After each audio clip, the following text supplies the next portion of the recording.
levanta a alguien que proclame el mensaje fiel del Señor y están los que escuchan. Pero la Biblia acá nos enseña cuál fue la respuesta de este pueblo a quien los profetas le predicaron. Dice en el verso 14, ellos no obedecieron, antes endurecieron su cerviz como la cerviz de sus padres, los cuales no creyeron en Jehová su Dios y desecharon sus estatutos y el pacto que él había hecho con sus padres y los testimonios que él había prescrito a ellos, y siguieron la vanidad y se hicieron vanos y fueron en pos de las naciones que estaban alrededor de ellos, de las cuales Jehová les había mandado que no hiciesen a la manera de ellas.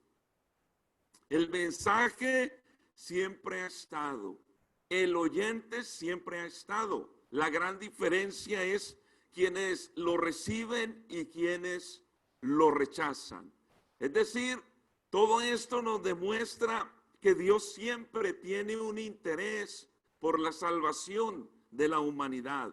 El apóstol Pedro dice que Dios no retarda su promesa como algunos la tienen por tardanza, sino que es paciente para con nosotros, no queriendo que nadie es un absoluto. Dios no quiere que nadie se pierda, sino que al contrario, se arrepientan de todo corazón. Entonces la Biblia nos enseña, hermanos, que siempre hubo quien predicara, y mire que siempre el llamamiento inicial es: reconoce que eres pecador, arrepiéntete de tus pecados, cree en el Señor. A través de toda la historia de la humanidad, ese ha sido el mensaje que se ha predicado. Un testigo es alguien que da testimonio de un hecho. En otras palabras, para poder ser un testigo verdadero, uno debe de tener el conocimiento de quién está dando testimonio. En palabras del apóstol Juan, primera de Juan, en el capítulo 1, verso 1 al 3, dice: lo que era desde el principio, lo que hemos oído, lo que hemos visto con nuestros ojos, lo que hemos contemplado y palparon nuestras manos tocante al verbo de vida. Eso es un testigo. Miren, hermanos, lo que el apóstol Juan dice: lo que hemos oído, lo que hemos visto, lo que hemos contemplado, lo que hemos palpado. Quiere decir que el apóstol fue un testigo de primera mano. Y nosotros entendemos que fueron aquellos 12 quienes de primera mano recibieron el mensaje de parte de nuestro Señor. Fueron testigos presenciales, oculares. Ellos anduvieron con él por más de 3 años, recibiendo la enseñanza del Señor. Nosotros hoy en día hemos recibido la enseñanza de alguien que previamente la recibió. Pero de igual manera somos testigos del poder del Salvador. Hoy más que nunca se necesitan testigos verdaderos, porque también hay testigos falsos. Pero hoy necesitamos, el Señor necesita quien testifique de la grandeza de nuestro Dios. Por eso, para ser un testigo genuino, verdadero, necesitamos saber que nuestro testimonio es Jesucristo. Más allá de que si fui drogadicto, fui borracho, fui mujeriego, lo que haya sido usted o lo que haya sido yo, más allá de lo que hayamos sido, el testimonio se llama Jesucristo. Aleluya. Por eso cuando testificamos de lo que Él nos ha perdonado, siempre le damos la gloria la alabanza y la adoración al único Dios, porque Él es quien la merece. Gloria al Señor. También somos testigos del poder. El poder de nuestro testimonio es el poder del Espíritu Santo en nosotros. Amén. Quiere decir que testificamos, damos testimonio de la obra del Señor en nuestras vidas. Dice la palabra del Señor en Hechos 1:8: pero recibiréis poder cuando haya venido sobre vosotros el Espíritu Santo, y me seréis testigos. Ahí está. Recibo poder de Dios para testificar, ser testigo de algo maravilloso, grandioso, que en un punto en la vida sucedió en mí, sucedió en usted. Que vino Jesucristo a salvar mi alma, que vino el Señor a perdonar mis pecados, que vino Él a sacarme de esa vida vana, vacía y sin sentido que yo llevaba. Y ahora en Él he encontrado vida abundante. Gloria al Señor. Por eso la iglesia es testigo del poder del Señor. El Señor sigue haciendo milagros a través de la iglesia.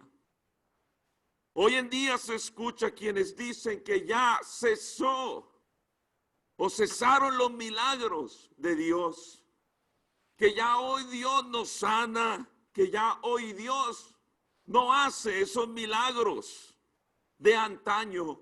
Pero nosotros somos testigos, damos testimonio de que Él sigue haciendo milagros. Aleluya, puede decir amén. Él sigue haciendo milagros. ¿Sabe? No nos lo han platicado, nosotros lo hemos experimentado en carne propia. Hemos sentido su poder y su gloria. En algún momento Él ha sanado nuestras enfermedades. En algún momento Él rescató nuestro matrimonio, nuestro hogar. En algún momento Él proveyó de una manera milagrosa que no podemos explicarlo, pero creemos por fe que fue Él el que hizo esos milagros. Él hoy sigue haciendo milagros y la iglesia da testimonio de que Él sigue siendo el Todopoderoso. Amén. Nosotros como testigos entonces debemos, hermanos, de dar fruto para la gloria del Señor. Cuando yo soy testigo de algo, yo debo demostrarle a los demás de qué soy testigo o cuál es el testimonio con el que yo cuento. Cada testimonio es distinto porque Dios ha obrado de muchas maneras en nuestras vidas. Y cada uno tenemos un testimonio individual de lo que Dios ha hecho en nosotros. Dice la Biblia en Filipenses 2:15: para que seáis irreprensibles y sencillos hijos de Dios, sin mancha en medio de una generación maligna y perversa, en medio de la cual resplandecéis como luminares en el mundo. Un testigo verdadero, un testigo eficaz, es aquel que valida su testimonio. O como Jesucristo nos lo dijo, por sus frutos los conoceréis. Es decir, que cuando yo soy testigo del Señor, se tiene que ver en mi vida ese cambio verdadero que Él ha obrado en mi vida.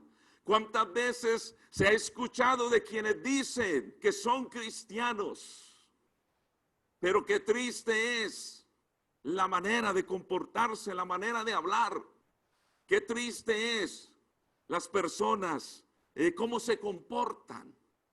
Y todavía dicen, soy cristiano. No, el verdadero testigo demuestra, dando testimonio de lo que el Señor ha hecho en su vida. Gloria al Señor. Por eso, para ser testigo, yo necesito familiarizarme con la palabra del Señor. Primera de Pedro 3:15 dice: estad siempre preparados para presentar defensa con mansedumbre y reverencia ante todo el que os demanda razón de la esperanza que hay en vosotros. Estar siempre preparados significa de aquellos que estudian diligentemente la palabra del Señor. Por eso un testigo eficaz es aquel que está saturada su vida de la palabra del Señor Jesucristo. Así es que, hermanos, necesitamos hoy testigos, verdaderos testigos, hombres y mujeres de buen testimonio, que sean testigos de verdad y no testigos falsos.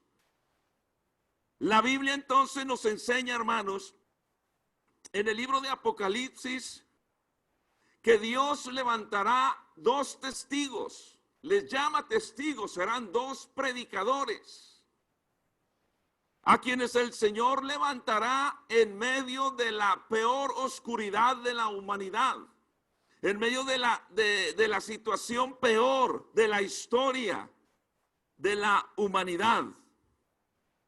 Testigo en el griego significa mártir. Es decir, aquellos que se llamaban testigos de Cristo, asimismo se reconocían como mártires. Amén. Por eso, el acto supremo de testificar es rendir la vida de uno por la causa del evangelio. Cuando yo digo que soy testigo del Señor, yo estoy diciendo que estoy dispuesto a darlo todo por la causa de aquel que me salvó, por la causa del evangelio. A veces la palabra testigo la pensamos que es algo fácil, pero no lo es. Ser testigo es llevar las marcas de aquel que me ha salvado. Y es estar dispuesto a morir por lo que he recibido de parte del Señor.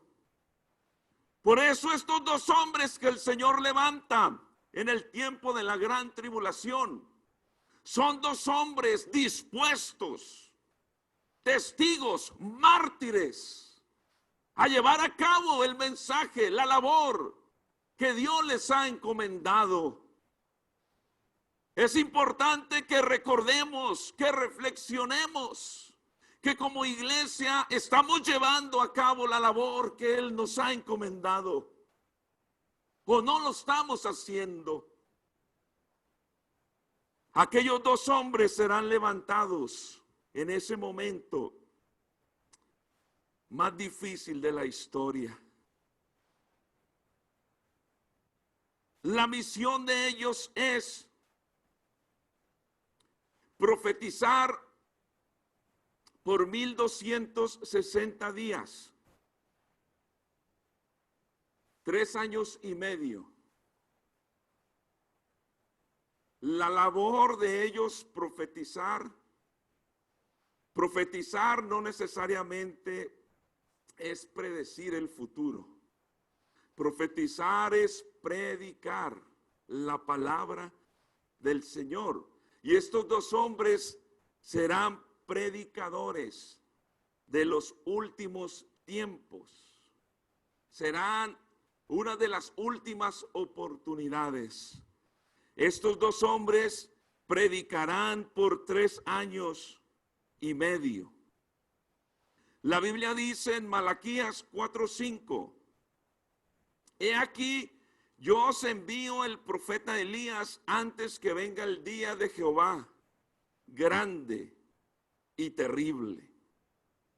Así es que Aquellos hombres que serán levantados en esa época serán hombres, hermanos, que tendrán esa libertad, esa autoridad, ese poder para hacer o llevar a cabo lo que el Señor les ha encomendado. Amén. Dice la Biblia que serán 2 testigos. ¿Por qué 2 y no 1? Porque la palabra de Dios nos dice en Deuteronomio 19:15, no se tomará en cuenta a un solo testigo contra ninguno en cualquier delito ni en cualquier pecado en relación con cualquier ofensa cometida. Solo por el testimonio de 2 o 3 testigos se mantendrá la acusación. Se necesitan 2 o más testigos. Por eso es que el Señor levantará 2 que testifiquen.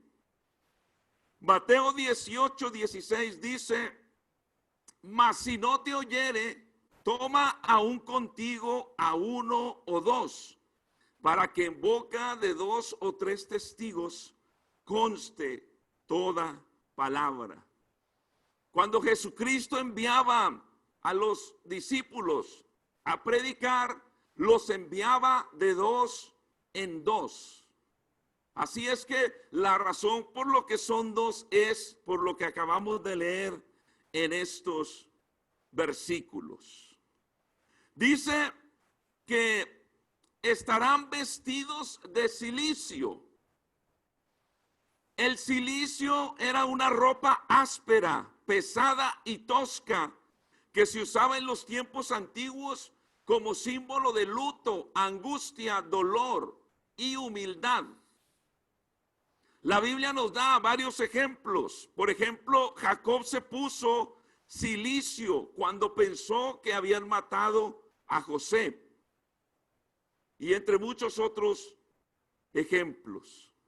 Los 2 testigos entonces se vestirán de cilicio como expresión de gran tristeza, porque será un tiempo terrible. Y como veremos más abajo en los versículos que leímos, más allá de todo lo que suceda, cualquiera pensaría que eso ablandaría el corazón de las personas. Pero como vamos a mirar, ni aún en esa condición, ni aún en esa situación, se arrepentirán. Hoy en día podemos experimentar un poco de eso. A pesar de todo lo que ha sucedido a nuestro alrededor, la cantidad de personas que han muerto, la cantidad de situaciones por las que estamos viviendo hoy en día. Y podemos mirar una cantidad de gente que su corazón está duro como una piedra. Ni aún la circunstancia les ha movido un poquito, les ha tocado un poquito. No se han ablandado.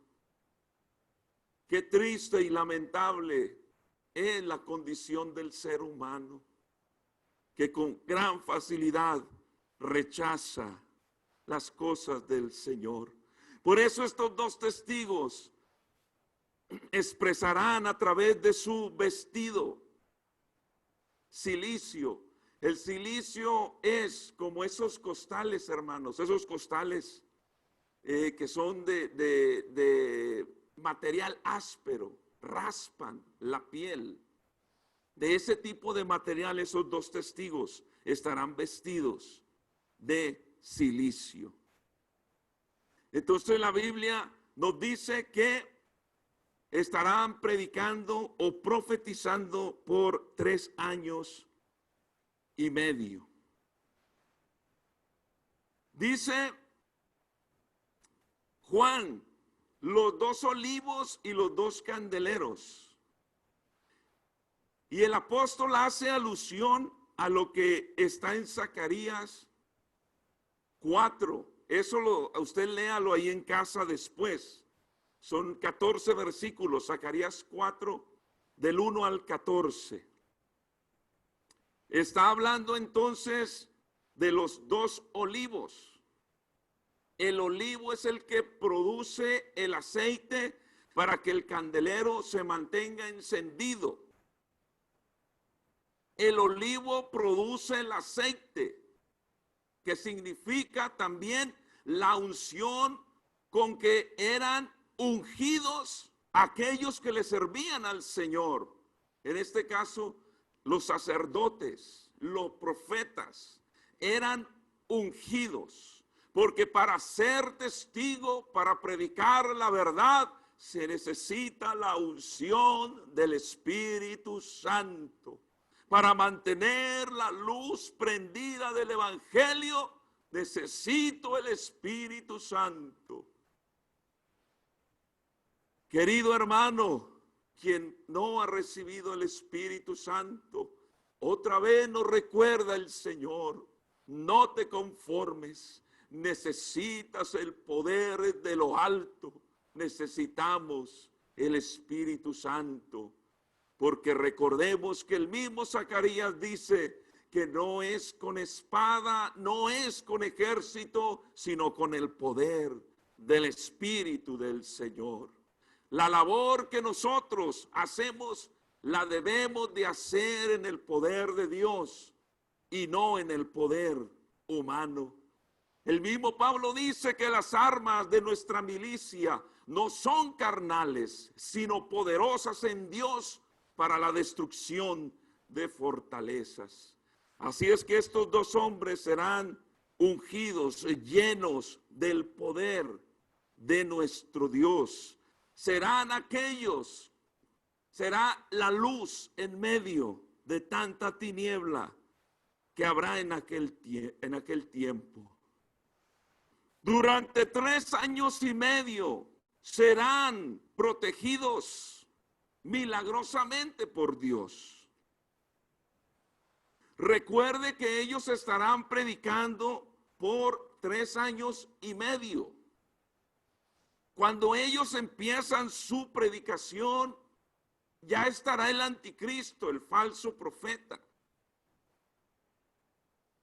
Pero durante 3 años y medio serán protegidos por Dios. ¿Por qué? Porque hay una labor que Dios ha mandado a que estos hombres hagan. Y apenas uno termine lo que Dios le ha mandado hacer a uno, ya. Listo. Cumplí lo que me mandó el Señor, ya. A veces uno se pregunta por qué hay pastores que mueren. Hoy en día hay pastores que han muerto del COVID-19. Y la Biblia dice en palabras de Jesucristo: rogad al Señor de la mies que envíe obreros a su mies.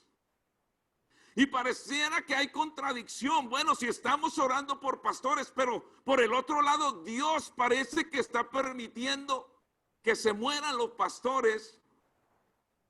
¿Por qué sucede eso? Por la sencilla razón que Dios nos manda hacer una labor específica a cada uno. Y apenas la cumplamos, ya. Listo. Seguro que muchos de todos estos pastores que han muerto cumplieron la misión. Ya llegó el tiempo y Dios se los llevó.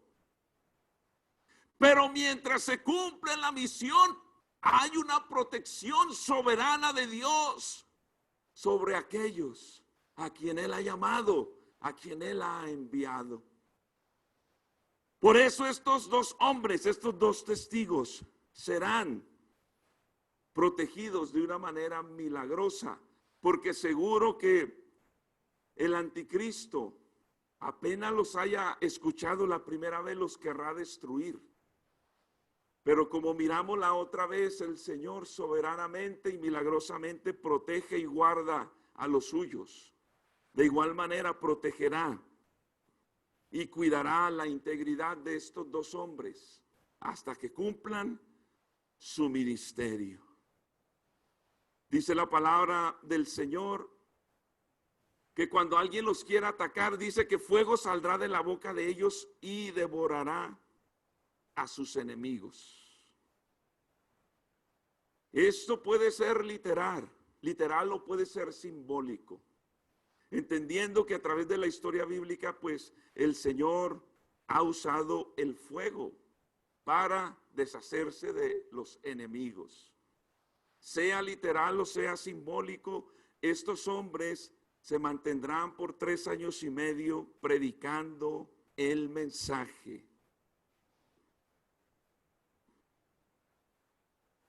Dice entonces que estos 2 hombres serán capacitados para realizar 3 clases de milagros o de señales.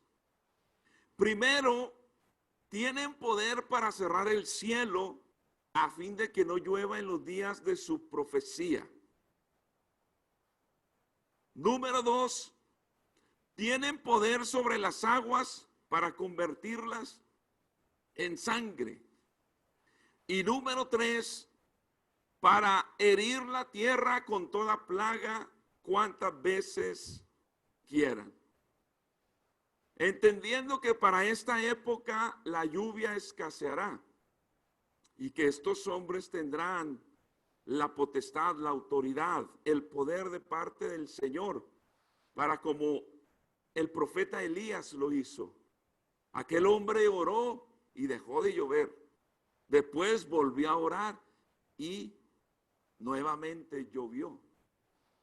Dice que ellos que tendrán poder sobre las aguas para convertirlas en sangre, haciendo también alusión a lo que Moisés hizo en Egipto, recordando aquellas plagas que el Señor envió a Egipto.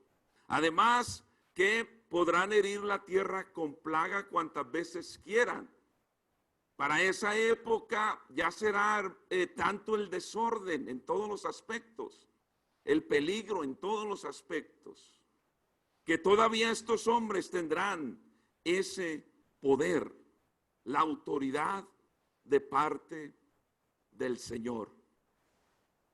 La gente se pregunta, ¿quiénes son entonces esos 2 testigos? Hay 3 puntos de vista respecto a quiénes son esos 2 testigos. Primero, el primer punto de vista son aquellos que dicen que los 2 testigos serán Moisés y Elías. Moisés y Elías son considerados como la mayor posibilidad de que sean ellos los que testifiquen en esa época. Los que tienen este punto de vista hacen alusión a las señales que ellos harán. Quiere decir que una de las señales será que detendrán el agua, es decir, no lloverá como Elías lo hizo en el pasado, o lo que Moisés hizo, referente a las plagas, referente a al agua que se convirtió en sangre. Pero entonces está lo que la palabra del Señor nos dice respecto a Moisés. Entendemos que Elías no murió, sino que él fue llevado al cielo en una carroza, dice la Biblia, en un carro de fuego. Pero Moisés sí murió. Entonces está quienes tienen este punto de vista defienden, pero quienes no lo defienden hablan de esos aspectos. Número 2, están quienes creen que será Enoc y Elías, ya que ambos no murieron.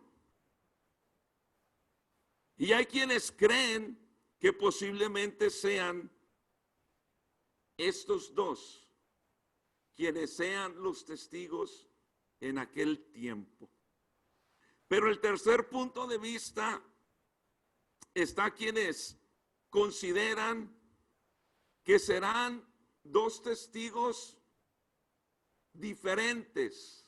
Es decir, que no será ni Moisés, ni Enoc, ni Elías, sino que el Señor levantará a esos 2 hombres en esa época para que prediquen, para que profeticen por 3 años y medio. Más allá de que si sean unos o sean otros, el mensaje será predicado. Y eso es lo importante, que el mensaje se predique. Pero entonces, cuando ellos están, pareciera en el apogeo de su predicación, Juan dice que sube una bestia del abismo.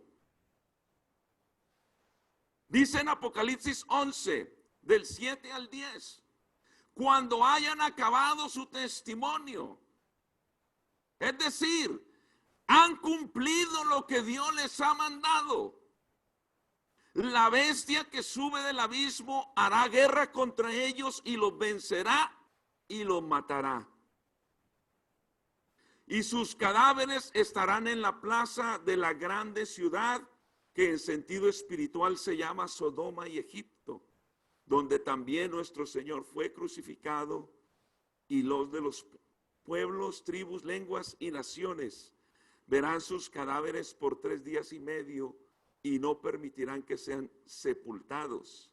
Los moradores de la tierra se regocijarán sobre ellos y se alegrarán y se enviarán regalos unos a otros, porque estos 2 profetas habían atormentado a los moradores de la tierra. De la bestia no vamos a hablar, ya hemos hablado. Entendemos que es el anticristo, quien hará guerra contra ellos, los vencerá y los matará. Aquí podemos ver la soberanía de Dios, que es Dios el que decide cuándo, cómo y dónde. Amén.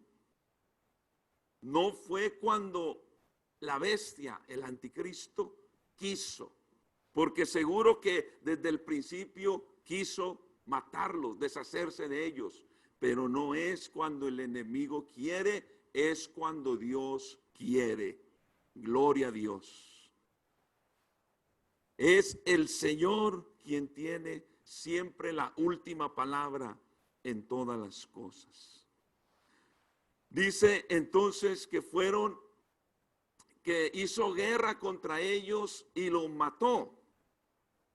Y los cadáveres de estos 2 testigos los colocó a la vista de todos. Es decir, no los sepultó, sino que los colocó a la vista de todas las personas. Quiere decir que el anticristo, el falso profeta y toda esta gente que odia a Dios, que va en contra del mensaje del Señor, se alegrarán. En épocas antiguas, los reyes, cuando vencían a sus oponentes o a sus enemigos, en algunos casos les cortaban la cabeza y la cabeza la colocaban en las partes altas como señal de triunfo.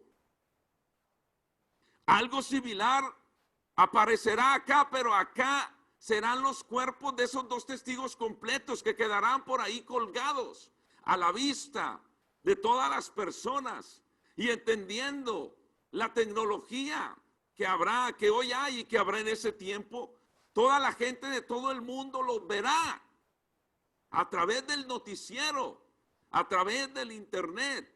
Mirarán a aquellos 2 hombres que estuvieron profetizando, que estuvieron predicando, pero al vencerlos el anticristo, entonces la gente se irá más tras este hombre de mentira, de pecado. Entonces dirán, este hombre es el que tiene el poder verdadero.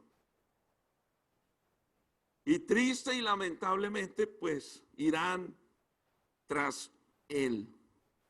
Él aparentemente los expondrá, los colocará en la parte alta, como diciendo, ahí está mi trofeo, ahí está, miren, mi victoria sobre estos hombres. En el mundo antiguo, exponer el cuerpo muerto del enemigo era la forma final de deshonrarlo y profanarlo. Por eso Dios prohibió a los israelitas que practicaran eso. Deuteronomio 21, 22 y 23 hablan de eso. En otras palabras, el anticristo dejará esos cuerpos colgados, no los sepultará, porque así les demostrará cómo los ha vencido. Seguro que dirá, bueno, ¿dónde está el Dios en quien ustedes creían? Aquellos que crean en el Señor. Allí les demostrará, yo soy Dios. Porque miren, pude vencer a estos hombres.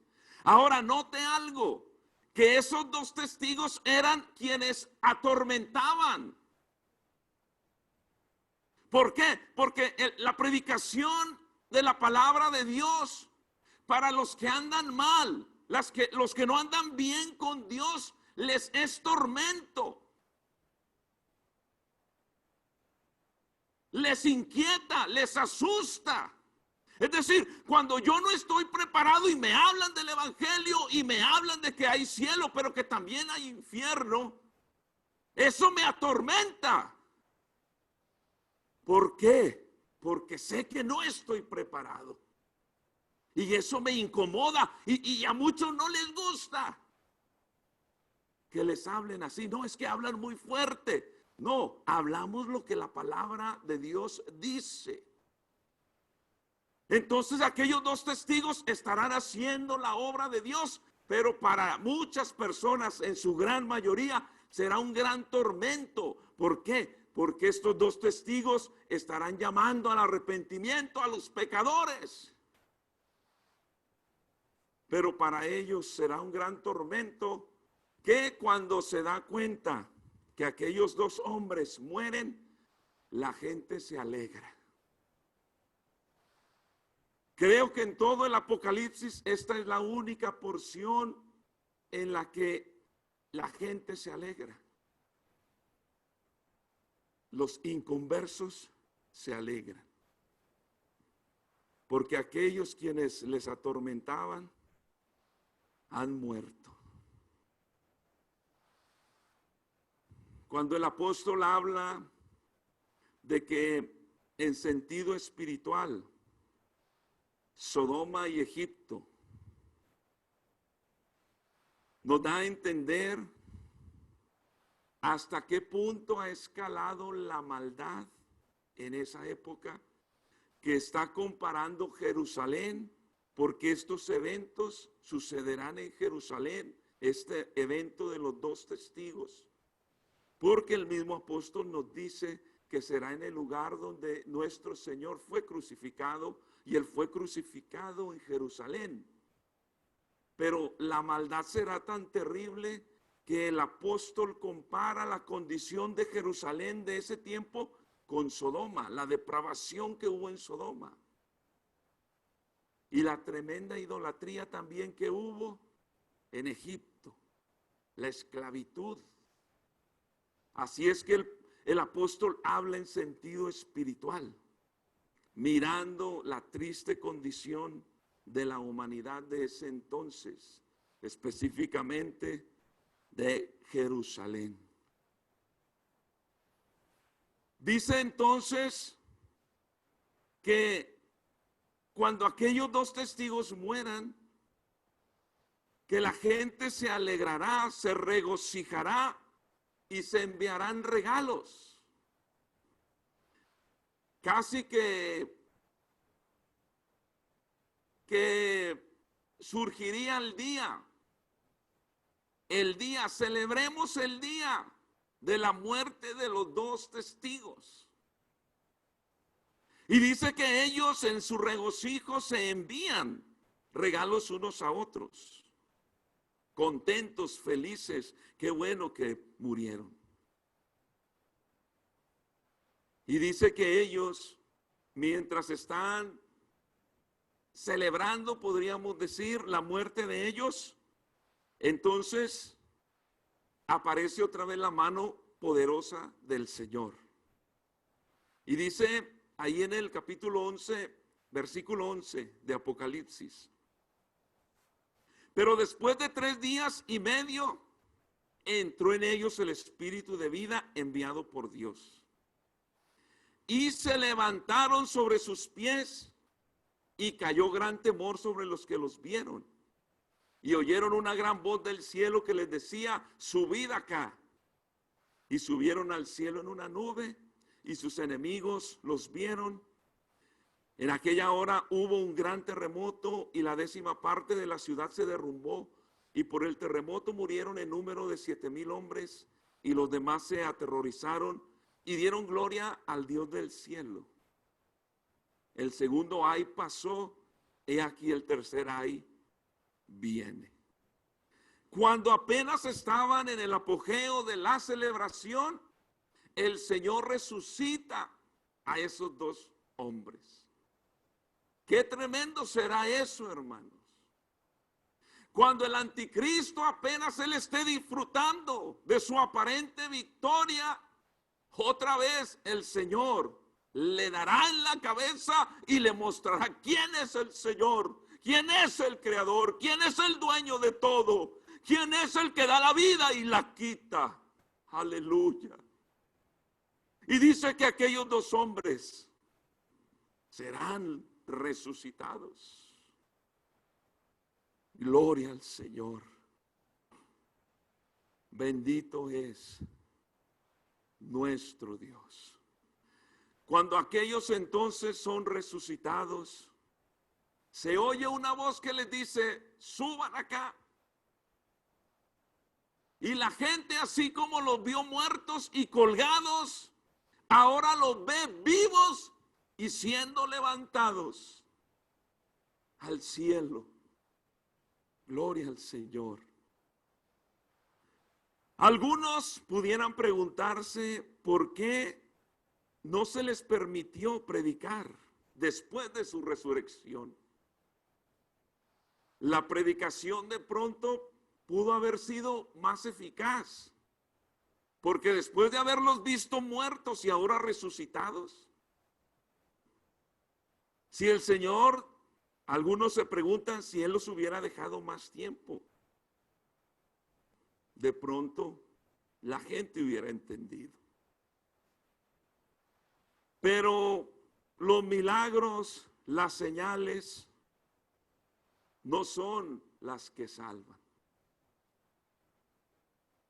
Los milagros, los prodigios y las señales no salvan. Lo que salva es la predicación del evangelio. Por eso no importa cuántos milagros la gente haya visto, haya estado cerca de alguien que recibió un milagro, de otro que recibió otro milagro. No importa la cantidad de milagros que hayas visto, los milagros no te van a salvar. Lo que te va a salvar es la predicación del evangelio. Es creer lo que Cristo el Señor hizo por mí. Gloria a Dios. Por eso cuando en aquella parábola de Lucas 16, dice, cuando el rico se encontraba por allá atormentado, el rico dice, ¿por qué no mandan para que alguien le predique a mis hermanos?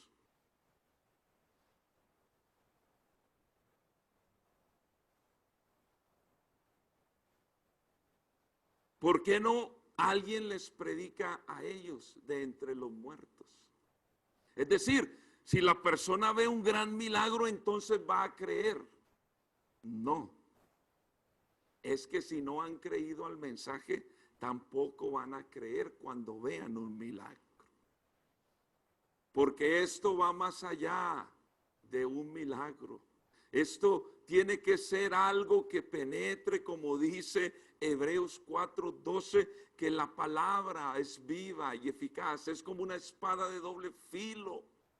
Es decir, que el mensaje te llegue a lo profundo, te parta el interior, te desnude totalmente y te haga ver tu condición triste de pecador.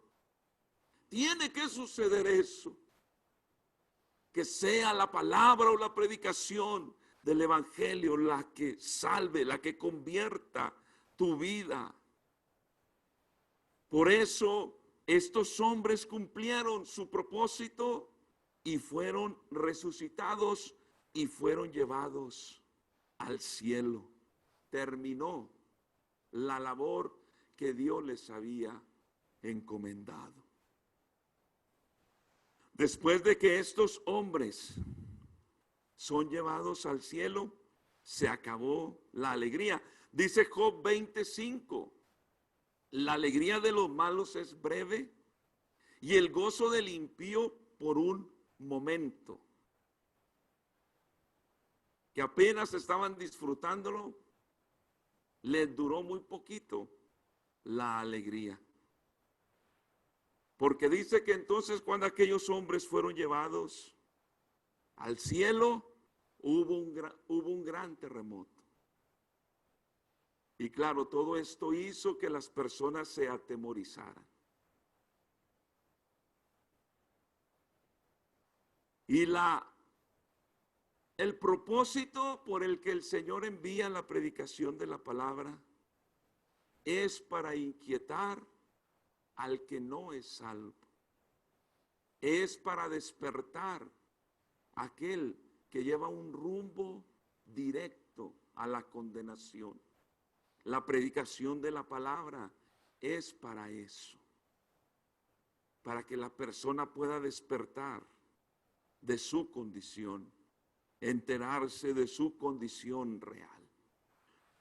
Dice que murieron en número 7,000 hombres.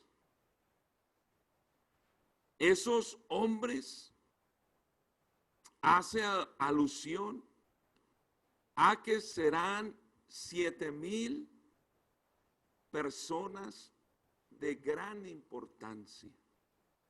Es decir, no serán 7,000 personas comunes, no, serán 7,000 personajes muy conocidos, de pronto de fama, de dinero, quienes estarán totalmente apoyando al anticristo.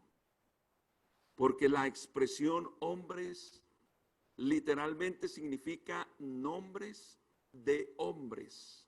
Es decir, está especificando a cierta personas, cierta población de ese entonces.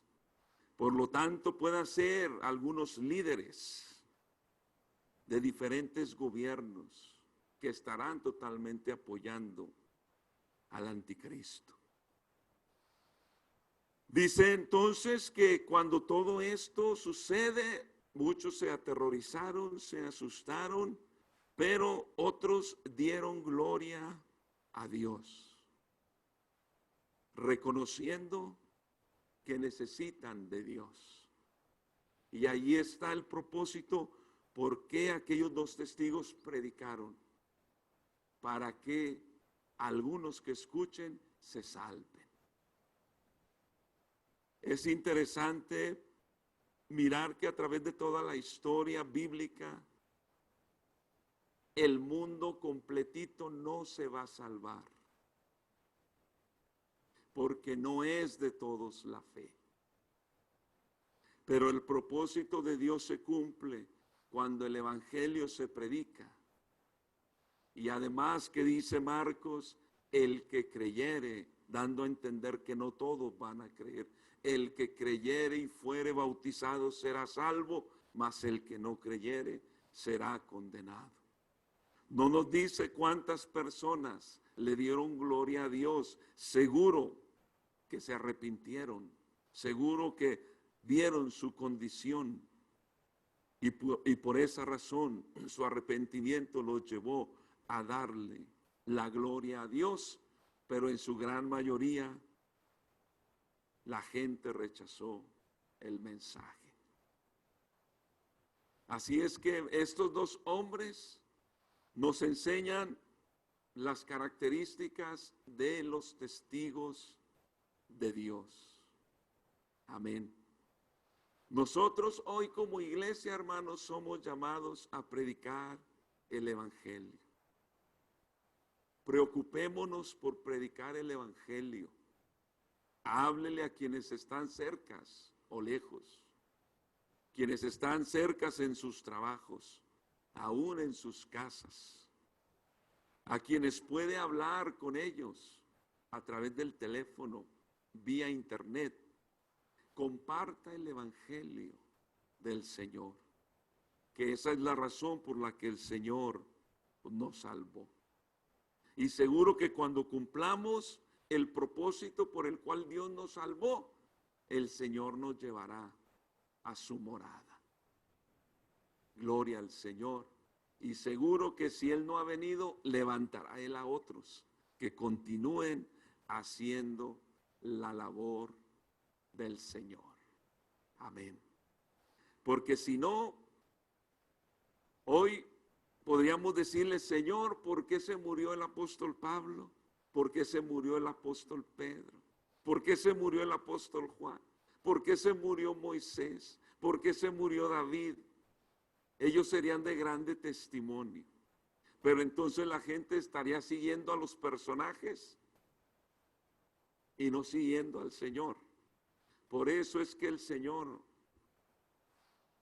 como que va renovando. Amén. Porque el que merece la gloria solo es Él, no los hombres. Amén. No a nosotros, sino a su nombre sea la gloria. Amén. Vamos a orar, hermanos. Este capítulo 11 entonces termina diciendo: el primer ay pasó, cuando el quinto ángel tocó su trompeta. Eso dice en Apocalipsis 9:12.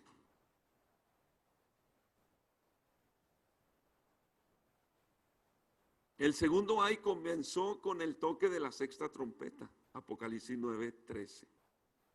Y dice aquí: el tercer ay viene pronto. Y este será cuando la séptima trompeta sea tocada. Vamos entonces a orar.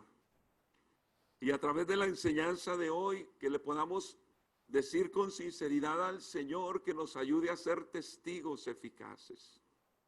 Pues Dios nos ha salvado para algo, hermano. No para estar quietos, conformes, cruzados de brazos, de pronto temerosos. O hay quienes se avergüenzan de ser cristianos.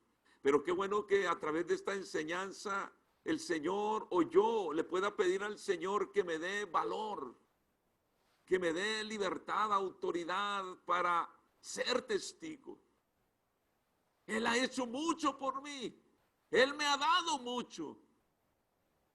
Es tiempo que demos, hermanos, que la iglesia hable, testifique, dé testimonio de su Señor. Bendito Dios y Padre Santo, le damos, Señor, gracias por su palabra y su presencia. Le pido, Señor, que levante testigos, que nos ayude a ser hombres y mujeres de buen testimonio. Ayúdenos a predicar el evangelio, a predicar su palabra a aquellos que la necesitan, Señor. Obre, bendito Dios, en cada uno de nosotros. Le pido por los hermanos que no hablan de su palabra, que tienen compañeros de trabajo a su alrededor, pero no les hablan, no les comparten el evangelio. Pido por ellos que usted les dé la valentía, el valor, la libertad, la autoridad para hablar de su palabra, Señor. Obre, bendito Dios, en su pueblo. Y le damos, oh Dios, gracias en el nombre de Jesús. Amén y amén. Gloria a Dios. Vamos a dar un fuerte gloria a Dios y quedamos despedidos. Y todos damos gloria a Dios. Amén. Que el Señor Jesús les bendiga, hermanos, y nos estaremos viendo para el domingo. Dios les bendiga, cuídense, hermanos.